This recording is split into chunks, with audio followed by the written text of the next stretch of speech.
کہ دینی مزاج کیا ہوتا ہے، دینی مزاج۔ حضرت مولانا اشرف علی تھانوی رحمہ اللہ تعالیٰ عظیم الشان شخصیت گزرے ہیں، کوئی شک نہیں۔ مولانا انور شاہ صاحب فرمایا کرتے تھے کہ آج اگر دین کا مزاج پیدا کرنا ہو تو مولانا تھانوی کے پاس جاؤ، اور حضرت تھانوی کہا کرتے تھے کہ مولانا انور شاہ صاحب کے علم کا میں پریشر محسوس کرتا ہوں۔ پھر ایک مرتبہ مولانا انور شاہ صاحب سبق پڑھا رہے تھے، مولانا اشرف علی تھانوی ان کے سبق میں آ کر بیٹھے، تو مولانا اشرف علی تھانوی رحمہ اللہ نے فرمایا انور شاہ کے ایک ایک جملے پر میں ایک ایک کتاب لکھ سکتا ہوں۔ ایسا علامہ انور شاہ صاحب بولا کرتے تھے۔ علی گڑھ یونیورسٹی کے وائس چانسلر تھے سر آفتاب احمد، وہ آئے دیوبند، مولانا انور شاہ صاحب کے سبق میں بیٹھے، تو جب واپس نکلے کہنے لگا آج مجھے سمجھ میں آیا آکسفورڈ میں جب ہم لیکچر سنتے تھے تو اتنا عالمانہ لیکچر وہ بھی نہیں ہوتا تھا جتنا یہاں آج میں نے سنا۔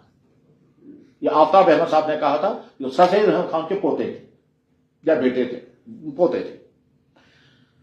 مولانا اشرف علی تھانوی کے مرید کا نام تھا مولانا محمد عیسیٰ۔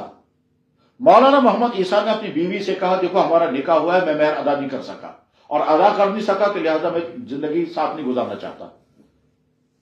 بیوی نے کہا پھر آپ کیا چاہتے ہو؟ کہنے لگا مہر کے بارے میں کوئی فیصلہ کرنا ہے۔ بیوی نے کہا کیا فیصلہ کرنا ہے؟ کہنے لگا مہر آپ کا بقایات ہے اور بقایا ہے، اس وجہ سے میں اس کے بغیر نکاح نہیں زندگی نہیں گزارنا چاہتا۔ بیوی نے کہا پھر دے دو۔ مولانا نے کہا میرے پاس ہے ہی نہیں۔ بیوی نے کہا جب ہے نہیں تو بات کیوں اٹھائی؟ کہنے لگا بات اٹھائی اسی لیے تاکہ مسئلہ حل ہو جائے۔ انہوں نے کہا مسئلہ حل ہو جائے گا آپ دے دو مہر۔ انہوں نے کہا میرے پاس ہے ہی نہیں۔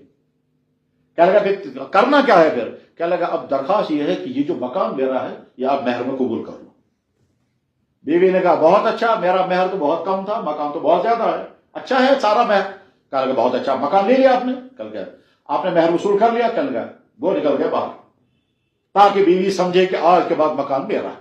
جب وہ باہر نکل گئے، باہر سے ٹھک ٹھک کر کے آواز کرتے ہیں اندر آنے کی اجازت ہے، مکان آپ کا۔ بیوی نے کہا آ جائیے، آ گئے اندر۔ اندر آنے کے بعد کہا میرا مہر ادا ہو گیا؟ کہنے لگا جی ادا ہو گیا۔ میں بری ہوں اب؟ کہنے لگا ہاں بری ہے۔ مولانا نے سوچا رہنا اسی گھر میں ہے، میرا مکان ہے تب بھی رہنا دونوں کا، آج کے بعد ان کا تب بھی رہنا دونوں کو، فرق کیا پڑے گا؟ یہاں تک تو آسان تھا۔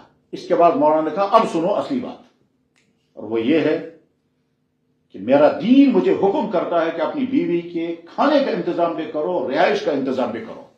میرے پاس مکان تھا وہ تو میں بیوی کو مہر میں دے گیا، اب میرے پاس مکان نہیں ہے اور مجھے اپنی بیوی کو مکان میں بسانا ہے، لہذا میں نے کر رہا ہوں مارکیٹ میں کہیں کرائے کا مکان ڈھونڈوں گا، اور یہ مکان آپ کا ہے، آپ چاہے کسی اور کو کرائے پر دے دو چاہے بیچ دو۔ اب مجھے خیال یہ آ رہا ہے کہ بجائے اس کے کہ ہم مارکیٹ میں جا کر کہیں اور مکان ڈھونڈوں گا، میں آپ سے ریکویسٹ درخواست کرتا ہوں یہ مکان آپ مجھے کرائے پر دے دو تاکہ میں اپنی بیوی کو اس میں بسا سکوں۔